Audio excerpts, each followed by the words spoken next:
presentation is going on, please post it in the chat box and we'll happily take it from there during our Q&A round. Coming back to today's session, we have Saurabh with us today as our speaker, who will be leading on US applications process. He will unveil the key strategies for successful US applications. Saurabh has walked a similar path and he will share first-hand insights and valuable tips to help you navigate the complex application process. A little bit about our speaker today before I hand over him the session to lead. Saurabh is a graduate candidate in the Master of Science program in Foreign Science at Georgetown University. Now, before delaying anything, I'll just hand over the session to Saurabh to lead. Thank you so much for the opportunity, Gunjan. Kindly check if audio is perfectly fine from my end.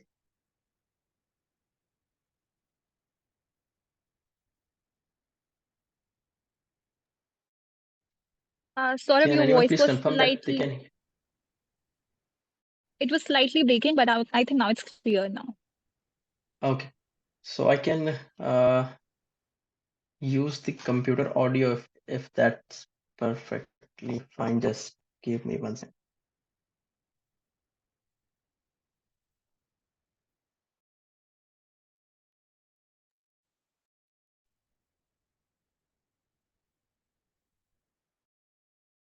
Is it now? Yes, it is. Perfect. So I hope that I have screen share opportunity. I would like to share my screen for beginning my session.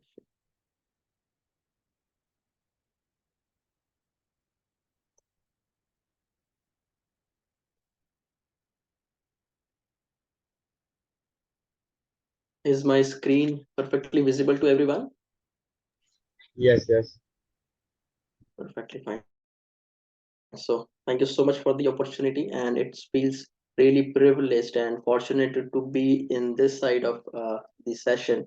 Last year I was one among you who was taking sessions and preparing my applications, and it feels very really great to be able to support, be in the situation, provide my views and my insights so that you can also prepare your applications and get admitted to your dream universities. So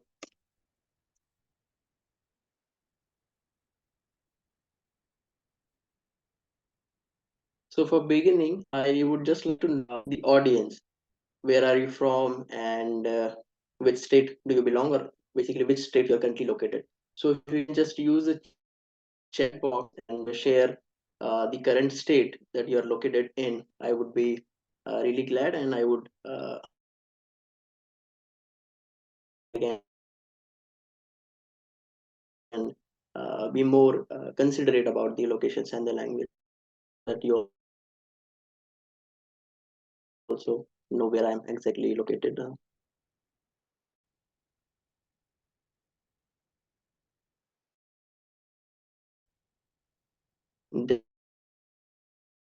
Delhi, Tamil Nadu, Maharashtra, Madhya Pradesh, Bihar, Jharkhand, Goa, Andhra Pradesh.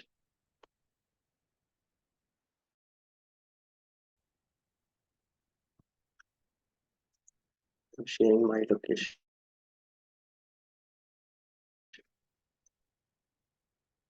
Oh, okay, perfect. So there's a purpose behind this activity. I will let you know why we did this. Okay, so going forward, a bit about United States, since you are considering your applications and maybe aspirations. So before before telling me about United States, I just wanted to gauge a couple of more interests. How many of us have ever thought about studying in the United States? You can just write US or yes in the chat box so that I also gauge. Not specifically this year, maybe the coming year, or maybe previously, somewhere in your life, you have thought about studying in the US in any university or any program. Yes. Couple of yeses, very good.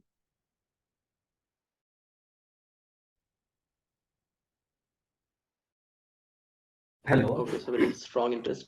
Hello. Yes, someone is speaking. Yeah, yeah. Hi, Saurabh. I'm not getting your question. Can you repeat? Yeah, sure. So my audio Thanks. is perfectly fine with you, or should No, I no, change my audio settings? no. Right. Okay. So my question was, in somewhere in your life, have you ever thought about studying in the US? Have you ever dreamed of studying in the US university? आप कभी US में पढ़ाई करना चाहते थे? ये मेरा question है, या चाहते हैं? Yes, thanks. Yeah, perfect. Okay, so bit about United States. Since we gauge the interest of the audience that there are many yeses for studying in the US. My current location is Washington DC. If you see the east side of the map near green state called Virginia and a blue state called Maryland. So Washington DC is situated between Maryland and Virginia state.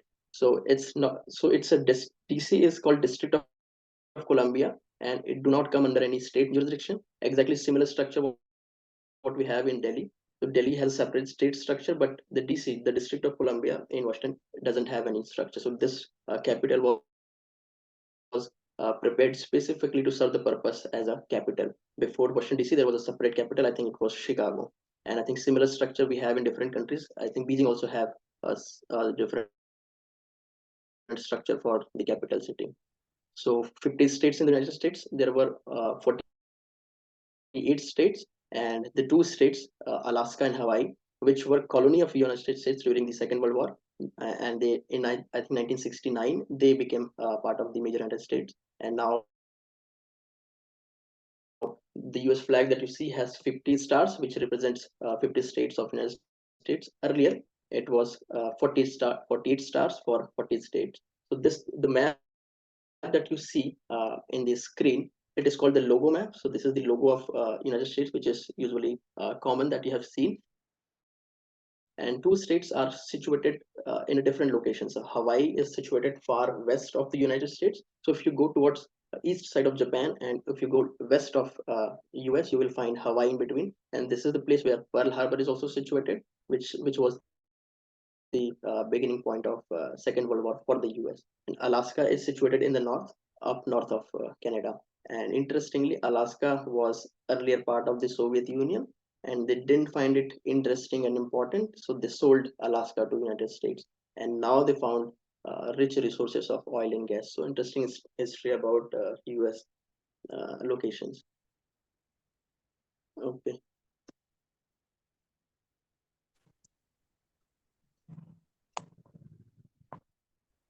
Language of communication, we have a lot of discussion about which language should we communicate. So my understanding and my perception about language and communication is very different from what you hear usually in the society. I like to communicate mostly in my first language, which is Hindi, and I think which is also the most commonly spoken language in our country. And I don't realize the growing importance of English because of my travel and work experiences. The more I've traveled, I got the idea that so the more I experience different locations and different experiences, the more I realize that English is not something very important, but every country, not even the developed country, but even developing countries, not only in the Europe but also in the Asia, have their developed language system which they like to prefer. So every time you change your location, you are adjusted to a different language system. So that's why Hindi is very close to my heart, and I like to communicate in Hindi. And I would like to talk mostly in Hindi during this session, because I think it makes sense to talk in our first and second languages rather than something which we have acquired and for professional academic purposes. So if anyone do not understand Hindi as their first or second language, so please let me know so that we can do some corrections. But I think most of us would understand.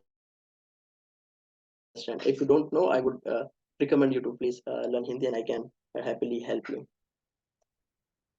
So before getting started with the session, uh, the nitty-gritties of the session, what exactly we should focus and how we should focus, we need to understand the why.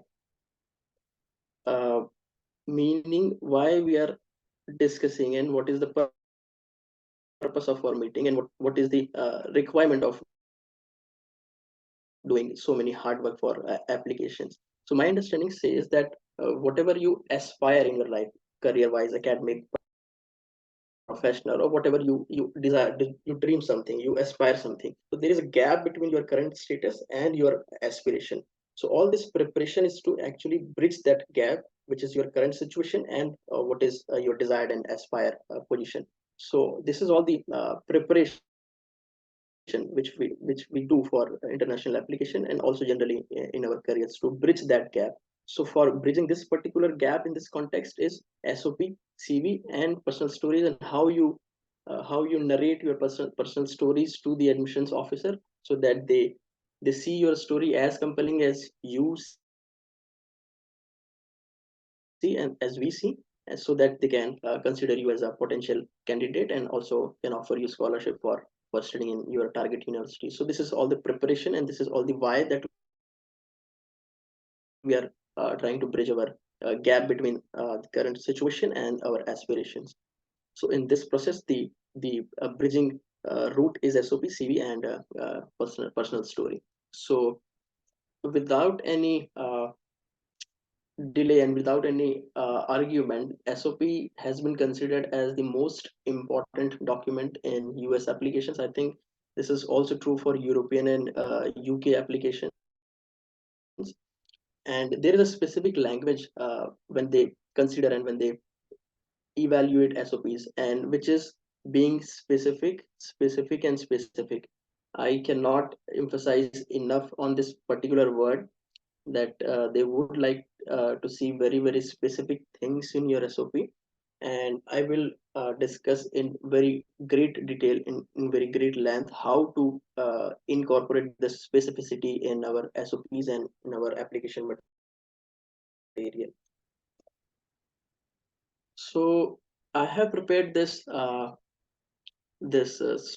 story and this approach for statement of purpose, not only considering applications to US universities, but also considering universities in Europe, Asia, and UK, generally also for other programs, not only for the academic programs. And I have thought in a great length about my approach and what has helped me in my applications, and that I wanted to share with all of you today. And I would like your attention, because it might be a different proposal or different mechanism for you to hear. So I would like your attention, and later on we can have questions. I will also share my personal example to make you understand this mechanism. So if you can see that I have wrote a mechanism in my presentation, which says that there is an independent variable.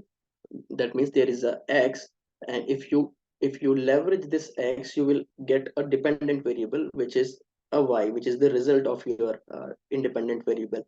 And there is a mechanism which connect your independent variable, which is x, to your dependent variable, which is your solution. Basically you are proposing a solution in your SOP through a mechanism, right? Means there is some tool that you would like to utilize, and there is some solution that you want to propose, because there are so many challenges in our world which is very interconnected, interlinked. So you need to propose some solutions which will solve some specific problem of our world, and that particular solution can be derived from your personal experiences, professional experiences, or whatever you want to propose in your SOP. So this is also called cause and effect relationship. This is very very heavily discussed in academia, not only during the admissions, but also during your course. So this is called causal relationship equation, wherein there is one x, which is a tool that you will utilize through a mechanism to arrive to some conclusion, some solution. So this is a mechanism that if you can utilize and incorporate in your SOP, I think there is 100% win-win chance for you to clear this particular SOP. the application process. So the major challenge that I have seen in my applications and in other application approaches is that we usually simply say that university A is very good, यहाँ पे पढ़ाई अच्छी, professors अच्छे हैं, scholarship अच्छी, very good, and I'm also very good because I have done this things and I have worked for so many years. So university बढ़िया है, मैं भी बढ़िया हूँ, तो दोनों को मिल जाना चाहिए. So I think this is the most common and repeated mistakes that we make, just about bragging about the universities and about ourselves, and do not focus on key points that we would like to focus during our program in the college. So I will give my own examples how I utilized this particular mechanism in my SOP and how it actually helped me, not during the applications also, but during my time here when I'm selecting the courses, when I'm meeting with professors, and when I'm deciding for my summer internship and future career. So this particular mechanism, if you think very carefully and if you pay attention to this particular mechanism, it will help you in very long term. So now I will share my personal story, what I uh, proposed in my application and how it helped me get admissions. So this is my example. I propose that I want to learn social innovation and I want to acquire skills which is required for social innovation, which is data analytics, business analytics, and couple of coding languages like R, Python. And I would like to work on social innovation, which will cause global development. Specifically, I would like to work for innovations and emerging technologies for global development, and ultimately it will cause conflict resolution. So the X in my story was social innovation, which was leading ultimately to conflict resolution, and the mechanism was global development. And if you see my presentation, so I have a background in defense, and I also worked with the Defense Innovation Organization, which is called DIO, as an innovation consultant. So my X was actually derived from my experience, which was in innovation consulting with the DIO. So I knew the transformative capabilities of innovation in security and defense landscape. I wanted to transition that towards social innovation. So my major focus was transitioning from defense innovation towards social innovation, and my ultimate ambition was conflict resolution, which was actually derived from my experiences in the Navy and my regional experiences of growing up in Chhattisgarh. So I have seen the impact of Naxalism and the conflict, and how it can really shape the society, and it can cause underdevelopment and the unawareness, all sorts of those drawbacks of a conflict in a society. I have seen that firsthand in my experiences. So I wanted to contribute to conflict resolution in my particular area, and also there are many conflicts which are going globally. So this was my mechanism, wherein I proposed that social innovation will cause development, which will ultimately cause conflict resolution. So it would be very important to know that there was a theory in international relations which proved this mechanism. Back then, when I was writing this in 2022, last year, around the same month in October and November, I didn't knew that there is a mechanism existing in international relations. So last week in my class on Tuesday for international relations, we were discussing that there is a theory which says that between two countries, if there is increased trade between two countries, so it will ultimately reduces the chances of future conflicts. There is another theory which says not only the trade between the two countries, but the future prospects of the trade between the two countries also reduces the likelihood of conflict. So I thought this was the proposal that I utilized in my SOP, and there is a theory I didn't know that exists. So in your case, also it might happen that you will propose some tools and some strategies for solving, for example, thematic area on education or on environment or on human development or global development. So you might not know that there is already an existing theory which also proves your case, but the theory that you will propose will basically come from your experiences. And if you can prepare your SOP in this kind of structure, I think it's very strong chances that you will be able to convert not only the master's application but also every other mechanism. So we will talk on this in detail and how we can utilize this, how we can incorporate this relationship in our SOP in the next slide. So how you can structure this particular mechanism that I have explained to you in your SOP. So couple of paragraphs in your SOP. So the first paragraph should actually narrate your aspirations, the mechanism that you have identified in your aspiration. You should clearly outline, give a summary of your aspirations through the program, right? Outlining your ambition through the program. What do you want to actually achieve through a program? And this particular paragraph should be very powerful, and this can be a little broad also. So the rest of the paragraphs will be very specific, but this in the sense of your impact, because you will outline your major aspirations. So it will be a bit broad, and which is perfectly fine. And there will be a couple of paragraphs which we call body paragraphs, and in those paragraphs you will specifically detail about the courses and the professor that you are particularly interested in the program, and why you got interested in those particular programs. So basically you will link the courses and the offerings of the program with your academic and professional experiences, and you will conclude your SOP with very strong and clear sense of direction for your desired career. So this is the basic structure for your SOP, and if you can follow this mechanism along with that mechanism that I have proposed to you for every SOP, I think that's very good chances for you to get attention, clear attention of the admissions committee. So for CV, not so much. I think you already have a lot of sessions on the CV. Uh, just be careful about the format. Need not be very fancy and very specific. 2 pages is good enough if you have around 6 to 8 years of experience and lesser than that. And try to incorporate as many numbers as possible and data in your CV, because it catches the attention of admissions committee and selection committee, because they're not concerned about reading sentences and the way that you discuss. But if you write the numbers, it will clearly get their attention, and it also speaks about your credibility of your impact.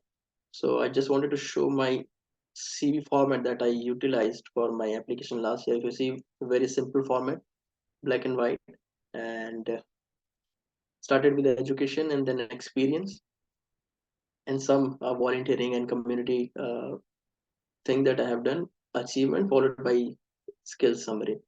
So very simple format, and you can simply incorporate this in any format, and shouldn't be very fancy. So I also work with the admissions committee in my college to support the prospective applications. So I know some insights how they approach the application, and that will also help you prepare and strategize how you would like to target your ambitious university. So there will be three evaluation which happens. The very first layer is admissions director, which will be the sole responsibility for receiving and communicating the result. And then there is a program alum who has studied in the same program and maybe worked in the industry for maybe around 10 years. So this particular component will check your understanding about the concept of your program, whether the proposal that you are proposing means the X and Y mechanism, for example, social innovation causing to conflict resolution. So this particular program LM will check whether this is possible or not, or whether this person will be able to utilize this mechanism after the graduation. And then there will be a professor who will be reading your application. So that's why it's important and wise to include the name of professors and the courses in your SOP, so that it so this so the strategy that I have told you, it will actually uh, target and satisfy each of these three level. So admissions director will be happy to know about your mechanism and your aspiration. Program LM will check your feasibility of the mechanism that you are proposing, and the professors will be happy to read the courses and the specific name of the professors that you want to work with and how it connect with professional experiences. So for writing professors and courses, I would give one interesting recommendation. So for example, my course was 2 years. So in first year you generally take core courses, compulsory courses, and in second year you take specific courses domain wise, right? So I wrote two name of professor for the core courses and I write two names for specialization. And because I was very sure and clear about my specialization, so I picked this specialization, and I also researched about the courses and which is taught by which professor. So I wrote the name of two professors for core courses and two for specialization. Similarly, for the courses, wrote two courses for specialization, how those two courses will prepare me for my career in the desired direction during the summer between the two years, and then the two example courses for specialization and how this combination will prepare me for the greater career in social innovation, which will actually help me achieve my ambition. So this is the assessment structure that usually universities follow in US. And now I would like to also focus on my personal case study so that you know how did I progress. So I first applied to Georgetown University in 2021, and back then my interest was in public policy, specifically in Georgetown. So I was preparing my applications, and I took waiver for IELTS and TOEFL because they give waiver for those examination if you have studied in English speaking university. So I was making connections with current students of public policy school, and during one of the conversations, the current student back then in 2021, he suggested me that why don't you look at international affairs program, because your background in military and defense uh, sounds very similar to what they offer in School of Foreign Service, which I was not very aware and interested till that meeting. And then when I researched about that program, so I got very much interested in the program, and I also started preparing for the application later in 2021, and I got waitlist in 2021. And since we know ourselves and we know our capabilities, sometimes we are overconfident, sometimes we are oversure about our qualification and results. So I was not very happy with the outcome. So I wanted to take a feedback. So however, you must have read many times that feedback is not welcome because there are so many applications. But if you are consistent in your approach, and if you try really genuinely with the admissions committee, they will give you feedback when there is not so much of work for them. So I got my feedback in June 2022 because I wanted to apply again next year. And the feedback that I received, I would like to share so that you can also incorporate that in your applications. So I didn't had very good marks in my bachelor's. So I got around 7.1 in my bachelor's, which was in mechanical engineering. And then during my naval career, I got the chance to study master's in marine engineering, which was in collaboration with the Navy. And there I got around 7.8. So the admissions officer said that there is some inconsistent and uneven distribution of grades.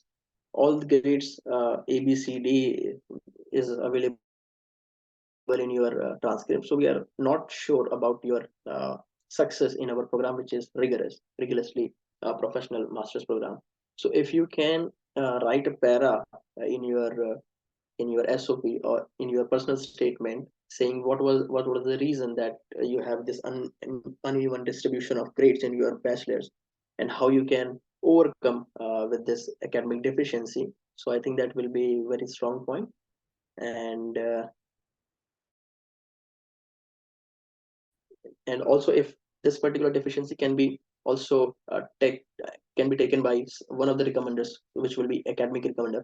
So I think that this two combination will solve the query and the dilemma that admissions committee has. And also because I took waiver in 2021 and because my marks was not very great, so they were also a little hesitant about the English proficiency.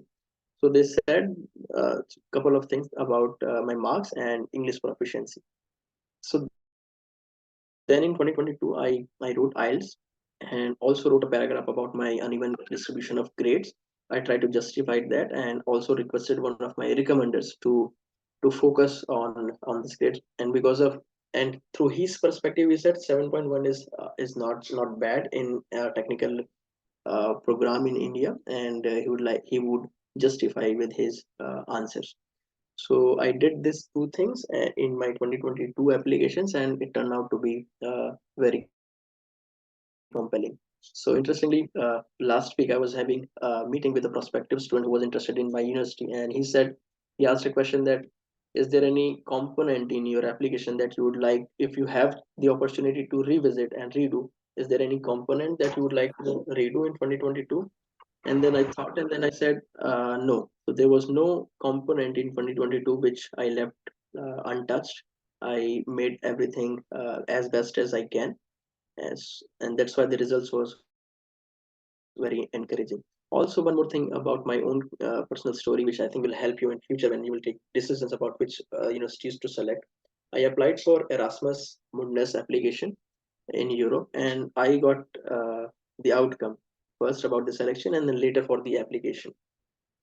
And when I received the outcome for the Georgetown MSFS program, I received the outcome with scholarship, which was 60 equivalent to 60% of tuition scholarship. Still, the 40% is equivalent to around 40 lakhs, which was a lot for me. And my recommenders had clearly said to me, and which I will also tell you through this meeting, that if you have to take loan anything above 20 lakhs, so create a red flag there. So the discouragement to take the loan above 20 lakhs, which because it will limit your decisions for your desired career after the graduation. So that was very clear to me that I will not take a significant loan even if I get into my dream program. So you can also consider that when you will take decisions in next year. And so I did a negotiation, very interesting negotiation. So when I received outcome from Erasmus Mundus application with the scholarship, I just uh, used that letter of selection to negotiate with the Georgetown University. I just sent that letter to Georgetown University saying that, look, I received the scholarship, full scholarship, and the tuition is also much less than Georgetown. So if I do not receive some additional scholarship, which is more than 60%, maybe at least 100%, so I won't be able to join the program. So this is what I wrote in definitely in compelling and professional manner. And to my surprise, I was expecting that they would consider at least 60 to 80 or 90% scholarship. But to my surprise, they not only gave the full tuition scholarship, but they also considered for the stipend. So you don't know that which tool and which mechanism or which strategy will work out for you. So you need to try all out. Means you need to try for difficult and your desired programs, as well as you also need to try for some less competitive exam, less competitive applications and universities, so that you can use those less competitive outcomes towards your desired ambitious and target programs for negotiating with the scholarship or for whatever purpose that you would like to utilize that opportunity. So right now we are in October, we are finishing the October, so it might not be very good time to select university, but still if you want to try, because the components are very same to what you will utilize for your European and UK universities. So couple of suggestions from my experience. First is think beyond thinking. By this I mean, don't uh, don't focus on universities which we usually hear in India, because unfortunately in our country we only focus on things which repeatedly in our ears. Simply speaking, which is very famous, like Harvard and Stanford and Yale, Columbia. Those colleges get more attention, and there are many equally reputed college like Georgetown, which is not commonly heard in India. But if you talk internationally, and if you talk with someone from the United States, you will definitely know the value and the worth of the university which are not very famous in Indian context. So I will definitely encourage you to think and explore the universities which is not famous in India. By this, you will just eliminate the number of applications that these universities usually get from Indian applicants. So if you choose some university which is not very famous in India, it will definitely be in your advantage because there will not be many applications from India, and you will have clear cut advantage. And if you talk about the program offering, I think many of my classmates have studied from Harvard, Yale, and Stanford, and they have outcome from those universities for masters, but they have left those offers to join Georgetown. So I don't know how many of you have heard about Georgetown before this session, but I would definitely consider ask you to consider this university and other colleges which are not very commonly popular in India. And choose program, not the university, meaning that every university has a specific program. So for example, my university has a specific reputation and program for international affairs, which falls under School of Foreign Service program. So if you are interested in foreign service or international affairs or international development, definitely worth considering this program. And so similarly, whatever is your desired program, so choose for that program, not the name of the universities. Maybe Columbia or the Yale do not offer as good as program what Georgetown offer for international affairs. So you need to be very careful about the program, not the university. And be strategic considering your profile. That means, so there are two categories of programs in the US. One is professional master's program. The second one is academic master's program. So my program, for example, is a professional program, meaning that the outcome of this program is intended towards creating global leaders, global professionals who will come out in the world, and they will start serving in the global organizations. For academic program, their focus is to create thinkers, is to create writers, is to create academicians. So their focus will not be to prepare for you for professional career. So for academic programs, I think if you don't have a significant experience after your bachelor's, it's still fine because they need uh, academic academic skills, and they will evaluate your application for academic skills and your academic engagement. But for professional masters, you definitely need to have some sizable and quality experience in your home country and whatever place that you are working, and so that you can build from those experiences, combining with your program, and then getting into professional world of serving.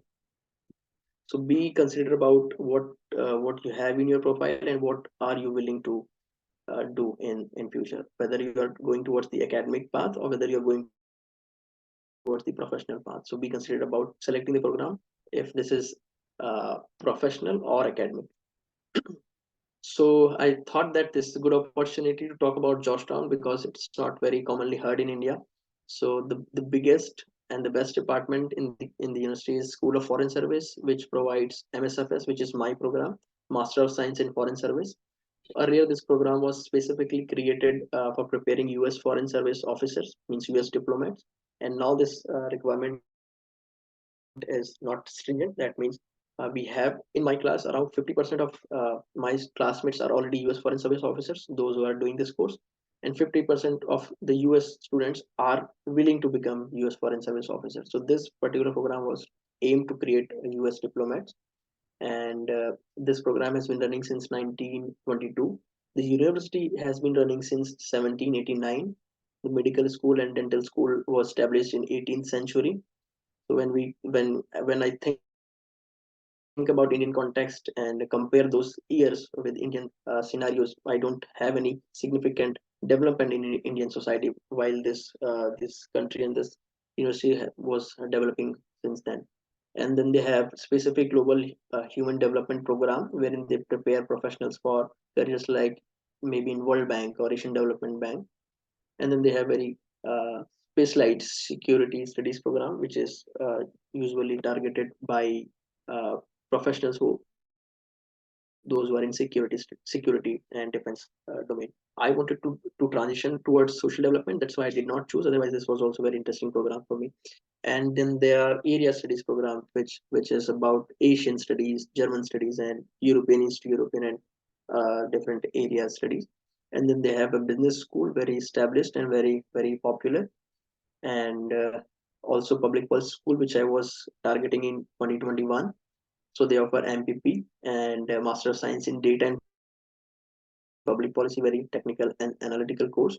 And they also have very reputed PhD programs in government, history, and also in different departments. So apart from this, there are also very interesting and appealing programs in Georgetown that you can look. And since it's not very famous in India, I think the competition is not very high, except I think for uh, very significant programs like MBA and MSFS. So I think high chances for scholarships and also for getting into. So I think I have covered mostly what I wanted to cover. And thank you so much for your attentions. And now we can discuss your questions, your aspirations, and whatever you want to discuss.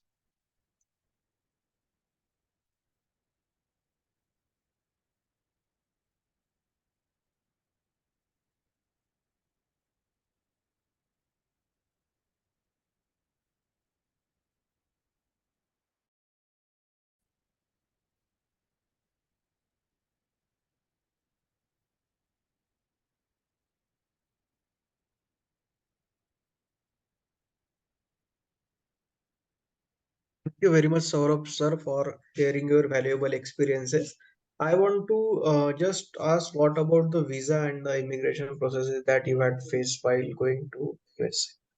Mhm. So visa visa process for US is totally different from uh, what you prepare for applications and admissions. For example, this year the data says that around 2 lakhs applicants, 2 lakhs students came from India to United States, which is about I think 30 or 20% of the total US students. The highest students came from China. So that means that you need to prepare very specifically and strategically for the US in addition to your applications after the outcome. Having said that, it's not very difficult, but it needs some attention and some careful preparation. So there is a totally different procedures which happens after you are admitted. So the universities will provide you a document which is called I-20 document, and that document you will receive once you show the funding. If you have received full funding from the college, so they will mention that funding program of the college, and then they will receive that document. If you don't have full scholarship, you need to show how you would fund through a loan or whatever support, and then they will give you I-20, and you will use that I-20 to register application at the US embassy in India. And then they will open slots, which is usually in May and June and July. And then you will appear for first for document submission and then for visa interview, which is very casual. You don't need to prepare for anything for the interview. The visa officer usually ask about why do you want to go and what do you want to study, what do you want to do, basically what you will write in your SOP, your present, past, and what do you want to do in future. And that's it. And then you receive the visa within a week, and then you come. A bit lengthy process, I think, than compared to European programs, but not very difficult. So there is a lot of groups and students, those who prepare together, so it becomes easier when you do together. Okay, sir. Thank you very much.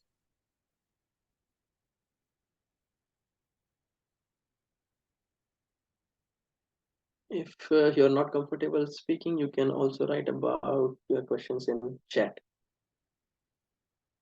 Okay, so I would take questions from the chat.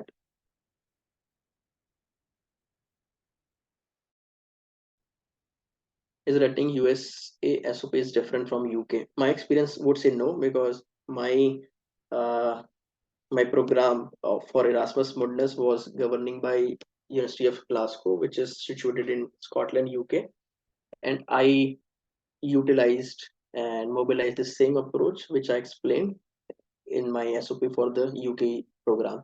So I think if you can utilize that particular strategy, which is X connecting to Y through a mechanism, I think you don't need to think about the geography of your college. Can you explain difference by STEM and non-STEM courses? Sure. So STEM is a very popular term in US specific context, which is for the larger audience. I will explain it a bit. STEM is known for science, technology, engineering, and mathematics, basically technical courses. So since a lot of technology has been incorporated in many industries and also in the government, so the US colleges are specifically focusing on STEM programs. So earlier those programs which were not non-STEM, now the universities are converting those programs into STEM. For example, my own program. So it's an international affairs program from Indian context. If you will compare this program in JNU and DU, you will think it's a social science program. But surprisingly, my program is a STEM qualified program because my concentration is science, technology, and international affairs. Basically, I study how AI, machine learning, and robotics, all these latest and emerging technologies can be utilized for social development and conflict resolution. So, and an additional benefit as an international student for STEM program is that you get 3-year extension after your program to be in the US and work in this country. So that is called STEM OPT extension. So that's an also advantage. And there are a lot of different advantages also for STEM program. So if your background is in STEM, or if you are interested in STEM, so I would definitely encourage you to search programs and apply for the program. Those who are STEM qualified, it will make your life much more easier after the graduation. So Shishu Ranjan, and then about GRE. So GRE depends on the program. Some program would say mandatorily required, for example Yale in my case, and some program like Georgetown would say optional. If you want to submit to support your application, we will read it as your application package. If you don't submit, then we will so it will not be a hindrance for your application. So I did not supplied my GRE score, and I did not utilize my GRE, but depends on the program.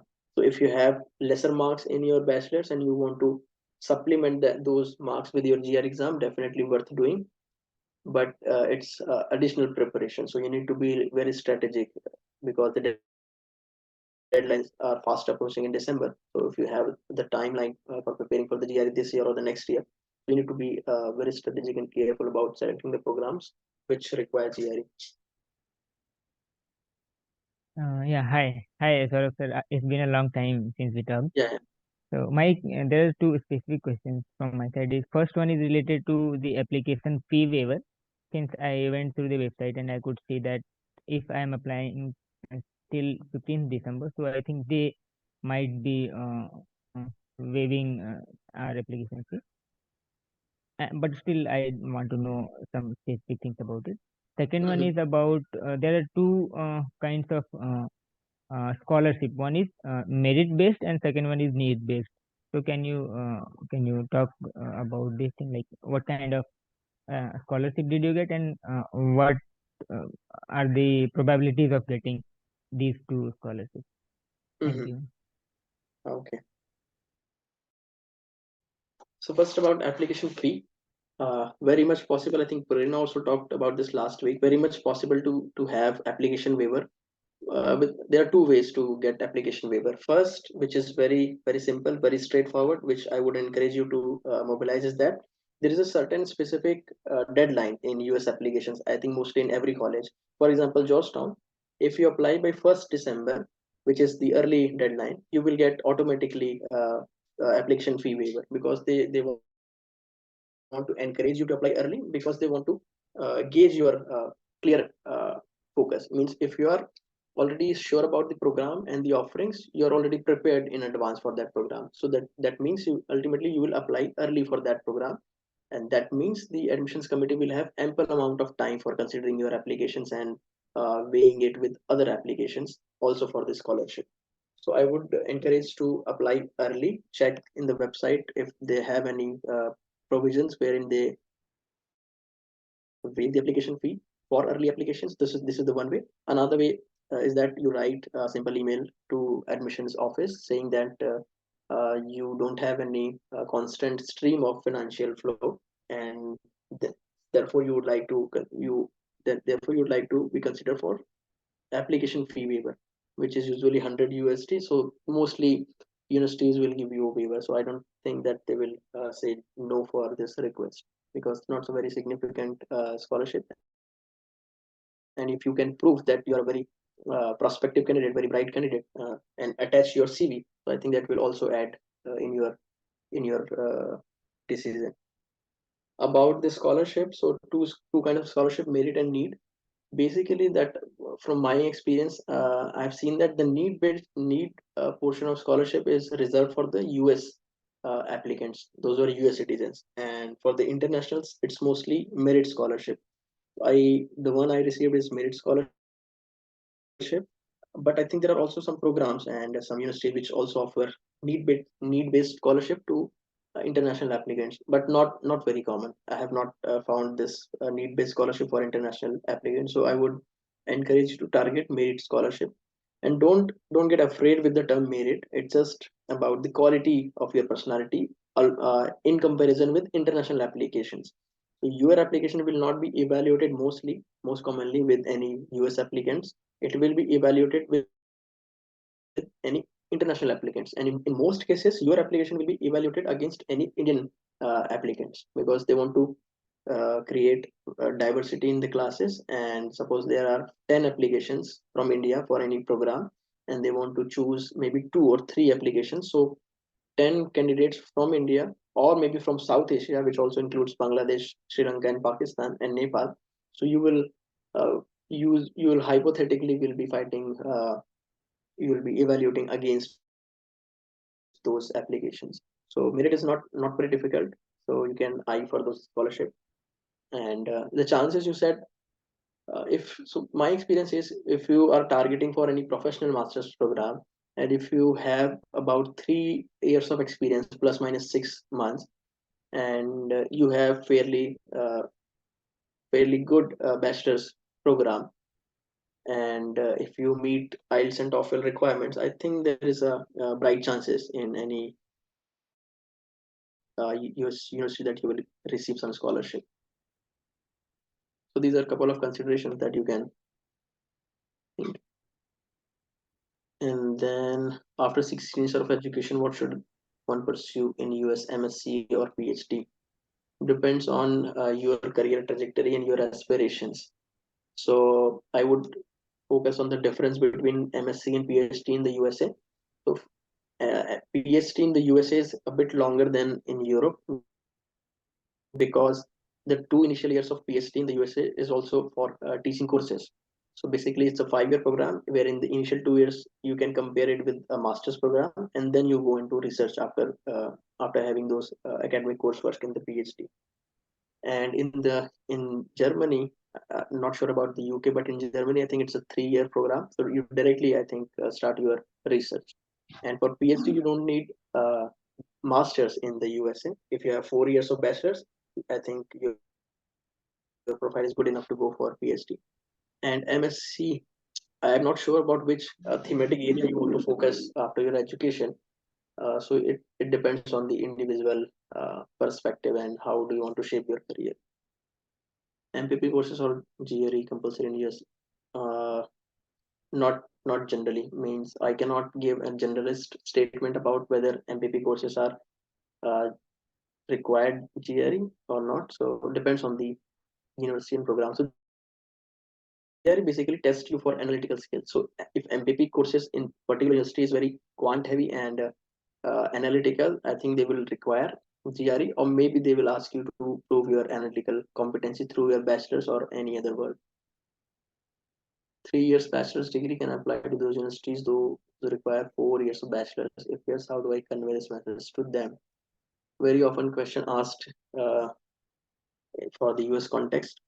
So for US, the bachelor's is 4 years, maybe even longer for many students.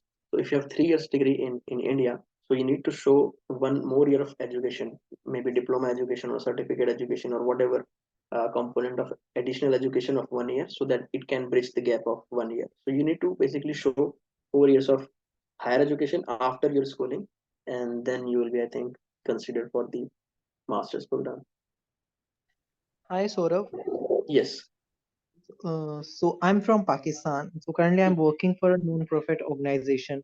So I was applying for the one of the universities in USA. So it is asking for the for fee waiver. So it is asking for a bank statement. But the fact is we receive salary cash. So there is no transaction reflects in the bank. So in that case, what should I do? So Mhm. I don't have any such kind of bank statement to give them. Okay. So I am assuming that you have a bank account, right? Yes, I do have a bank account, but so I used to I I mean uh, I use it for freelancing. Mm-hmm. So Mm-hmm. I don't Okay. get my salary into it. I So got your question. So basically, I think they are interested in looking at your transaction history. Means how your transaction and your income and your spending look like. So I think they are basically interested in checking that. So I don't think any harm in sharing past 6 or 3 months of statement. You can download using online system. I don't know how it works in Pakistan. So you can, if you don't have online system, you can request your bank, and 3 months of bank statement, I think, would suffice and meet their requirement, and I think you'll be able to get the waiver. So they're not very strict and specific about the what do you provide in the document. They're just uh, willing to have some additional data source, some additional information from you, which they can utilize to offer you scholarship, because they need to request this amount from the registrar. So they need to have some information. So that might be a policy of the university, that they need to have some additional information and data source. So I think no harm in providing the bank statement, unless you don't want to share your um, personal transaction with them. If I would, in that case, I think I would simply and happily provide that statement. And also I can write that this if I have a constant flow of income, I would say that this income is also utilized for my family and for other purposes. So it's not the one that one the who I utilize the benefit, but also my larger family is also dependent on this income. So I think that would make your case compelling. So good luck for that.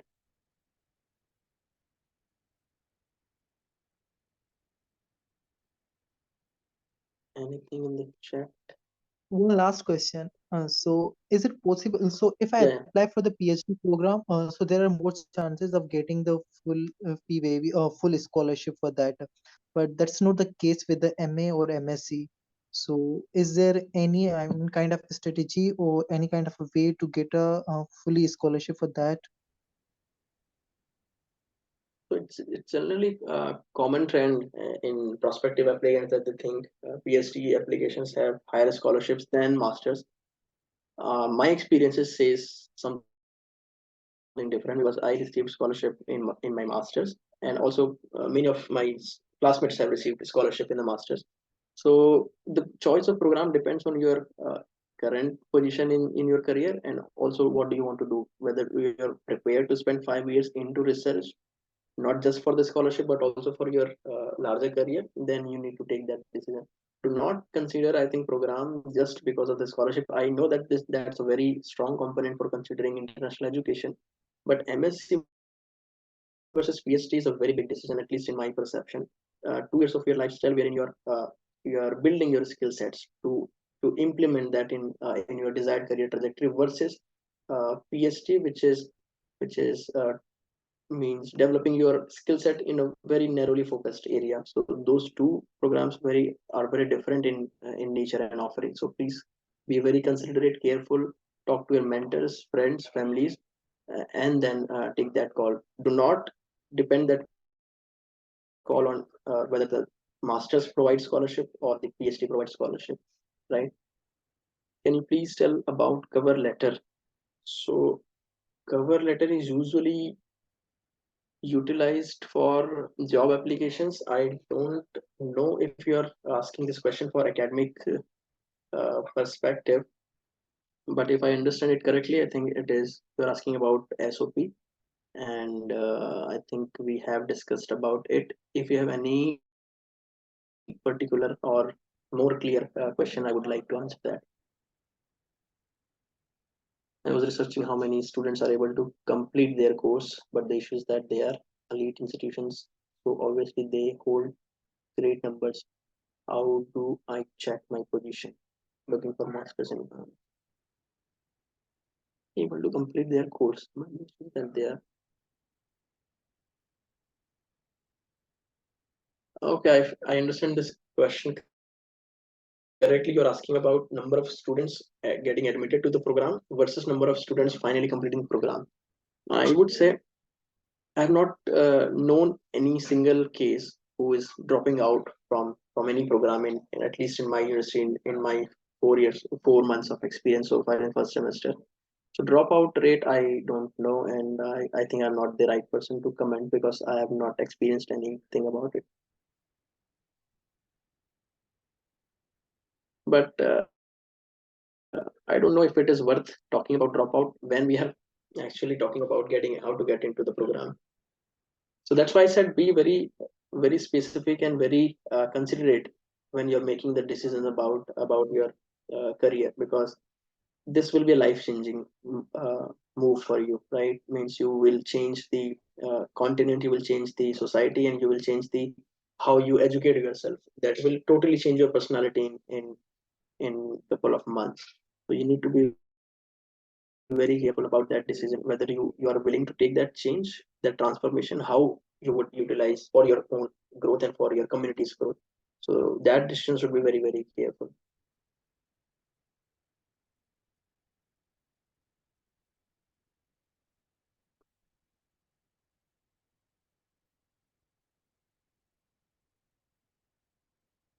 Please let me know if I miss any questions in the chat.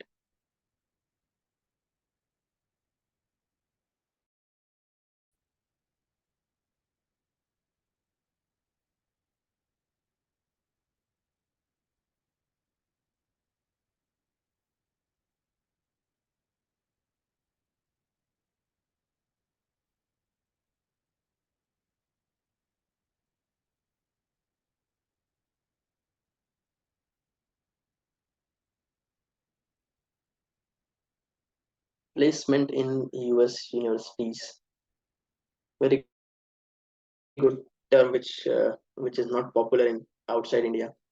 So we don't call placement in US universities, we call it career development. That means every university will have a career dedicated office towards for the career, and those officers will be specifically from the industries that you will target. For example, in my program, the career officers, career service officers, they are from different backgrounds. They are from consulting background, from McKinsey, Deloitte, and some of them are from US Foreign Service because they are training the current US Foreign Service officers, and some of them are from US military, some of them from World Bank and international organizations. So whatever the probable career path you will have after the graduation, so the career officers will be mostly from those organizations, and they will help you create your application for those programs. So it's not that institutions will come to your university and then they will pick you. It also happens, career fair happens in the university, but that conversion is not very likely because they want to see you and evaluate you individually, case by case. And so placement is not a popular term, but the career development is mostly common and which is very supportive, I think, most universities. For PhD position, should we email the professors initially and then apply? I have not applied for PhD, but I think yes, that's how you approach, because you would, I think, discuss about your broad research theme, and if the professor is interested in guiding you and mentoring you, I think he will initiate the conversation and then you can apply. but not mandatory, because I know a couple of PhD students currently in first semester. They did not even contacted the professor. They applied directly, because as I told, the PhD is very long, 5 years program, and initial 2 years you do coursework and you develop academic skills. So not mandatory, but I think having connections is always helpful.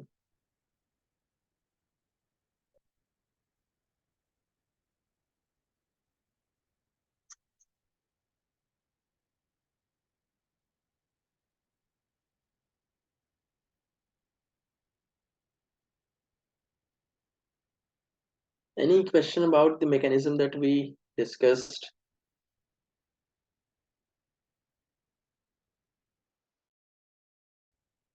I I think that that's the first time you heard about this mechanism.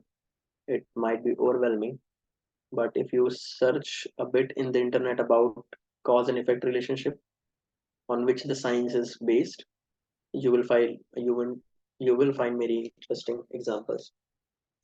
And I also try to explain using my own case, so you can also try to mimic the same strategy. Do not use the same things, because it will not connect with your background, but you can mimic the same strategy for preparing your case.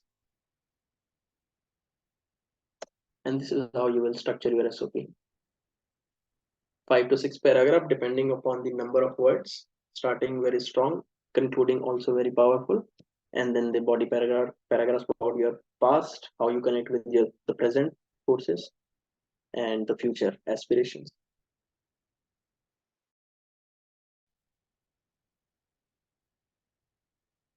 The thoughts on doing MS in any business degree without work experience.